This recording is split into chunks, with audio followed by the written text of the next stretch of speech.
ये बहुत अच्छा क्वेश्चन है। Number of isoprene units present in lupeol is, कैसे देखेंगे? आपको ना कुछ नहीं करना, मैं क्लास में क्या बताता, जितने भी नंबर ऑफ कार्बन एटम्स है टोटल इसमें काउंट कर लो। आपको total number of carbon atoms count करने होते, काउंट करना स्टार्ट करें। फर्क नहीं पड़ता वो रिंग में है या वैसे, जो आपको टोटल काउंट करना है।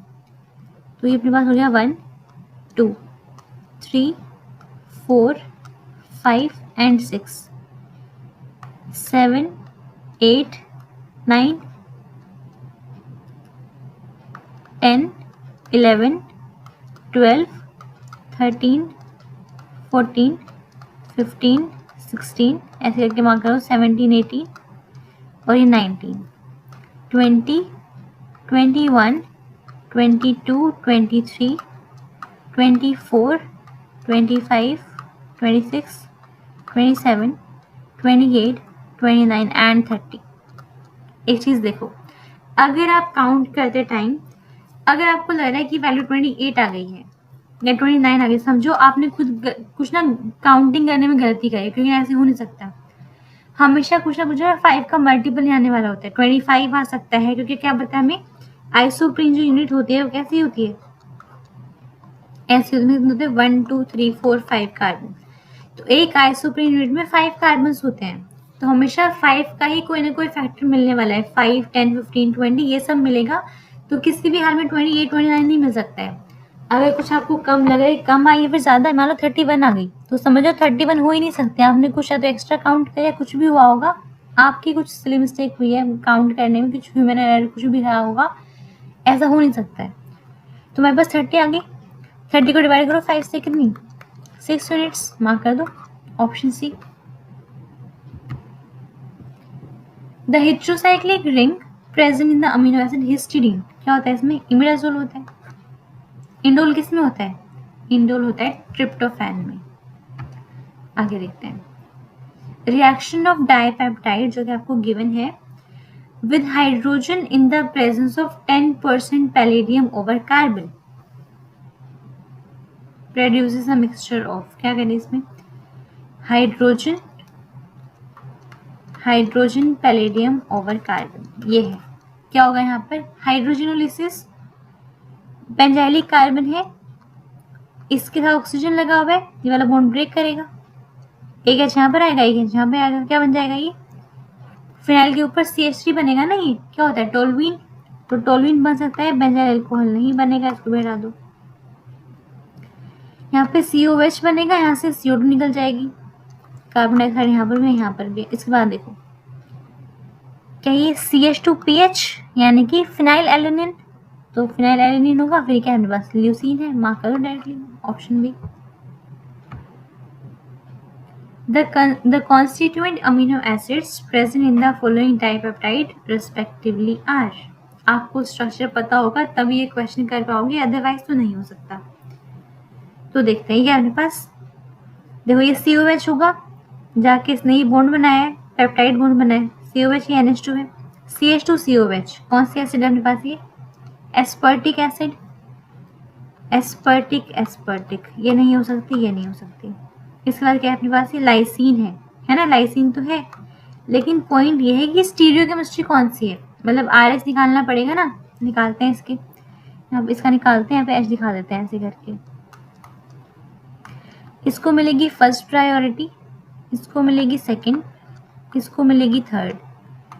तो इनके पास कौन सा होना चाहिए? S होना चाहिए, लेकिन क्या है अपने पास वेज पे, चेंज करके R कर दो, R कर दिया, तो अपने पास जो एस्पर्टिक एसिड है वो R होनी चाहिए, इसलिए 16th का ऑप्शन ए जो है वो करेक्ट रहेगा, दूसरा काउंट करने निकालने की जरूरत ही नहीं है, डायरेक्टली मार्क कर देंगे 16th का option A. The major product B formed in the following reaction sequence and overall yield of its formation are, reaction जैसे मर्जी हो में फर्क नहीं पड़ता, हमें याद देखना है, हमें निकालें ओवरऑल यील्ड, कैसे निकालेंगे? 60% यहाँ पे कितनी 80, 60 इंटू 80 डिवाइड बाई 100 कर लो, बस ऐसे करना होता है, इंटू 100 कर दो लास्ट में, जितना भी परसेंटेज गिवन है डिवाइड बाई 100 करके इंटू 100 करना होता है, 2 0 से 2 0 कैंसिल, ये से ये कैंसिल, 8 6 48, तो ये नहीं हो सकता, ये नहीं हो सकता, 48 आएगा, ये हो सकता है, ये हो सकता है। इसके बाद देखो स्टार्टिंग में एस ग्लूटामिक एसिड था, तो लास्ट में रिएक्शन के बाद क्या हो गया, एस ही बचना चाहिए। अब सिर्फ इसकी स्टीरियोकेमिस्ट्री निकालो। इसको मिलेगा 4, इसको मिलेगा 1, इसको मिलेगा 2, इसको मिलेगा 3। तो ये एस हो गया, तो ये एस ही रहेगा। स्टार्टिंग में भी ऐसे, लास्ट में भी ऐसे, मार्क करो directly option A. Question number 18, the peptide A on reaction with 1-fluoro-2,4-dinitrobenzene, कौन सी रिएक्शन है अपने पास ये? एडमिन से पहले वाली कौन सी होती है जिसमें बोलते हैं ये वाला रिएजेंट यूज हुआ, DNFP। मैं रिएक्शन का नाम तो भूल गई, बट ये है कि अपने पास DNFP रिएजेंट यूज होने वाला है ना। हमें इसका काम तो पता ही, उसी से काम चला लेंगे। लेट्स से यहाँ पे फ्लोरीन लगा हुआ है, 2,4-डाइनाइट्रोफ्लोरो, ऐसे करके 2,4-डाइनाइट्रोफ्लोरोबेंजीन होता है। और ये 2,4-डाइनाइट्रोफ्लोरोबेंजीन हो गया। इसका हमने रिएक्शन करवाना है किसके साथ? एक कोई पेप्टाइड है ए के साथ, है ना, उसका रिएक्शन करवाया। तो करवाने के बाद जब हमने करवाया उसका हाइड्रोलिसिस के बाद क्या मिलने वाली है? एक तो फिनाइलएलेनिन, हाइड्रोलिसिस के बाद तो मिली है फिनाइलएलेनिन, एक अपने पास एलेनिन है और एक सेरीन है। इसके साथ साथ इसका कॉम्प्लेक्स बना है इसके साथ, देखो ग्लाइसिन लगा है यहाँ पे आके, है ना, ग्लाइसिन लगा है यहाँ पर आके। तो क्या होगा, अगर मान लो हमारे पास ऐसे करके ABCD करके अपने पास ये लगे हुए अमीनो एसिड्स, तो जो भी हमारे पास एन टर्मिनल पे होगा वो जाके लगेगा इसके साथ, है ना, इसके साथ जाके लग जाता है। तो मतलब क्या होगा, ग्लाइसिन जो है वो अपने पास यहाँ पे एन टर्मिनल पे प्रेजेंट है, ग्लाइसिन बना, इसलिए ये नहीं हो सकता, ये नहीं हो सकता, खत्म ही हो गया सब कुछ, ऑप्शन सी हो जाएगा डायरेक्टली, है ना। इसके बाद हम आगे भी चेक कर सकते हैं। अभी पहले तो ये है, इसके बाद क्या है, on the other hand peptide A after 2 cycle of Edmund degradation, जब 2 बार करने के बाद अगर हमारे पास 4 अमीनो एसिड हैं, 2 बार करने से क्या होगा, पहले स्टेप में ये वाली निकल जाएगी एडमंड के साथ, दूसरे वाले स्टेप में ये निकल, लास्ट में क्या बचेगा, COD बचेंगे। तो लास्ट में ये बचे हैं फिनाइलएलेनिन और सेरीन बचे हैं, यानी कि फिनाइलएलेनिन और सेरीन को लास्ट में लगे होंगे। इसमें हो सकते हैं, इसमें हो सकते हैं, ये तो वैसे ही गलत हो गया, इसलिए मार्क करो डायरेक्टली सी। ऐसे करके 18 का ऑप्शन सी हो जाएगा। The pKa values of the following salt of aspartic acid are indicated below. The predominant species that would exist at pH 5 is, कैसे देखेंगे, pH 5 पे पूछा गया है ना, तो ये अपने पास क्या है, ये है अपने पास एसिडिक अमीनो एसिड, है ना। तो एसिडिक अमीनो एसिड के लिए पीआई वैल्यू कितनी होती है, आइसोइलेक्ट्रिक पॉइंट 3 के अराउंड होता है, आइसोइलेक्ट्रिक पॉइंट 3 के अराउंड है, यानी कि 3 पे क्या होगा, 3 पे अपने पास ज्विटर आयन फॉर्म एग्जिस्ट करेगी, पीआई पे ज्विटर आयन फॉर्म एग्जिस्ट करेगी, यानी कि जितना प्लस उतना ही माइनस भी होगा। इन तीनों में से देखो सबसे एसिडिक कौन सा है, पीके वैल्यू जितनी कम होगी तो ज़्यादा एसिडिक होगा ग्रुप, पीके वैल्यू सबसे कम है, सबसे पहले ये निकलेगा, इसको हटा दो, माइनस लगा दिया। ये स्ट्रक्चर किस पे होगा, ये होगा पीएच जब हमारे पास 3 होगा तब, है ना, पीआई पॉइंट पे पास 3 होता है, तो 3 जब पीएच होगा तो ऐसा स्ट्रक्चर रहने वाला है, ऐसा ज्विटर फॉर्म में। अब क्या है, पीएच इससे ज़्यादा है, अगर पीएच की वैल्यू पीआई से ज़्यादा है, इसका मतलब क्या, बेसिक हो गया वो सोल्यूशन। अब क्या करेगा फिर, ये यहाँ से इस वाले एक्सप्रेस को निकाल देगा, यहाँ बनेगा माइनस साइन, ठीक बात है। देखो कौन सा ऑप्शन है, ऑप्शन बी, 19th का ऑप्शन बी करेक्ट है। Question number 20, in low chloride ion concentration the anti cancer drugs splitting hydrolyzes to give a di-aqua complex and this binds to DNA via adjacent guanine। ये हमने कहाँ पढ़ा था, ये हमने पढ़ा था बायोइनऑर्गेनिक में, बायोइनऑर्गेनिक में, और क्या था वहाँ पे, जो हमारे पास N7 होता है वो बाइंड करता है ग्वानिन से, इसलिए डायरेक्टली मार्क कर दो। सिस्प्लेटिन में ना जो अपने पास N7 है ग्वानिन का, वो बाइंड करता है प्लेटिनम के साथ, तो ऑप्शन सी हो जाएगा। The points A and B in the following sequence of reactions are. Points सुनेगा, ये प्रोडक्ट्स होगा, यहाँ पे ए और बी आपको बताने हैं।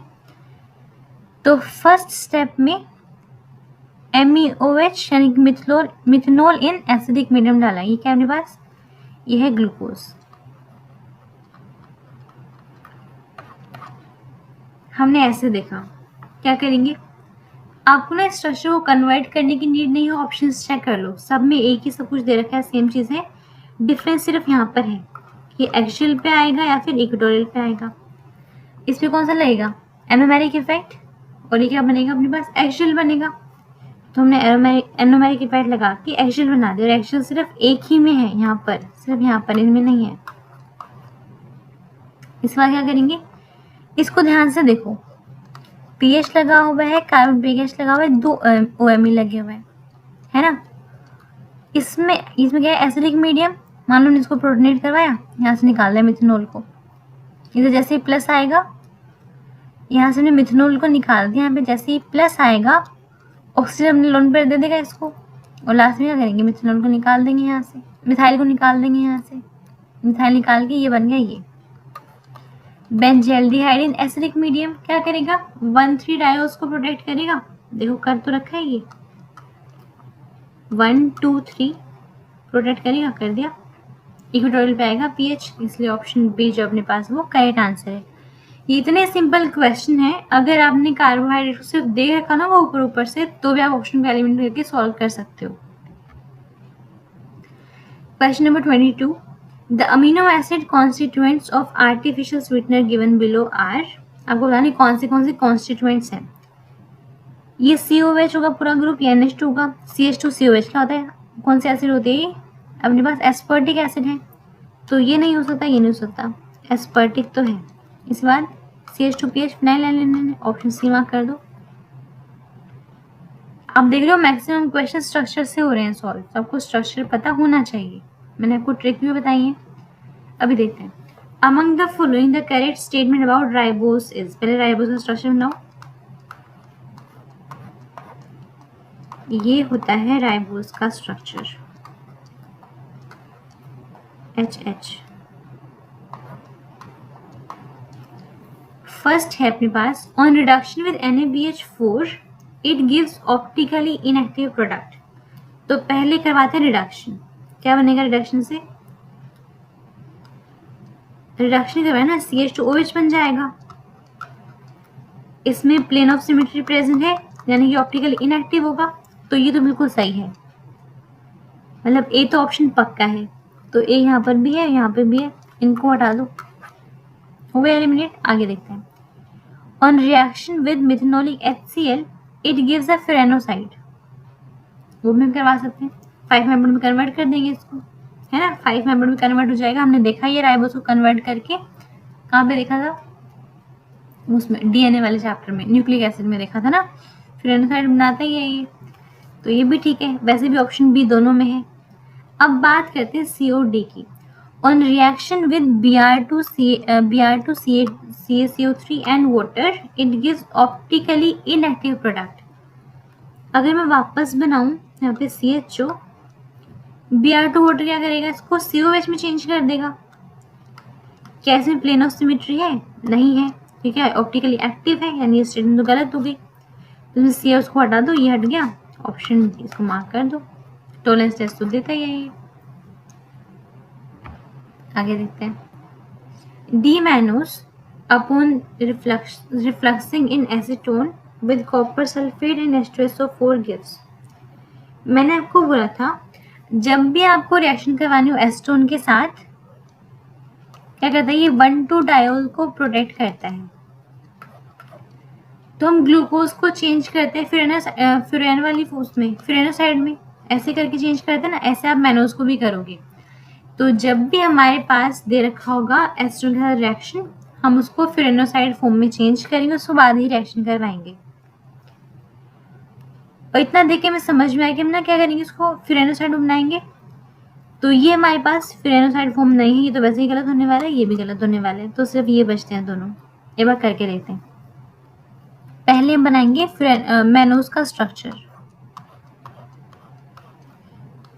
मैनोज जो है ग्लूकोज का C2 एपिमर है, तो बाकी सब कुछ सेम रहेगा, सिर्फ C2 वाले कार्बन पे चेंज रहेगी। हमें बस यहाँ पे H लगाओ, यहाँ पे OH लगा दो, ये OH और ये H और ये H।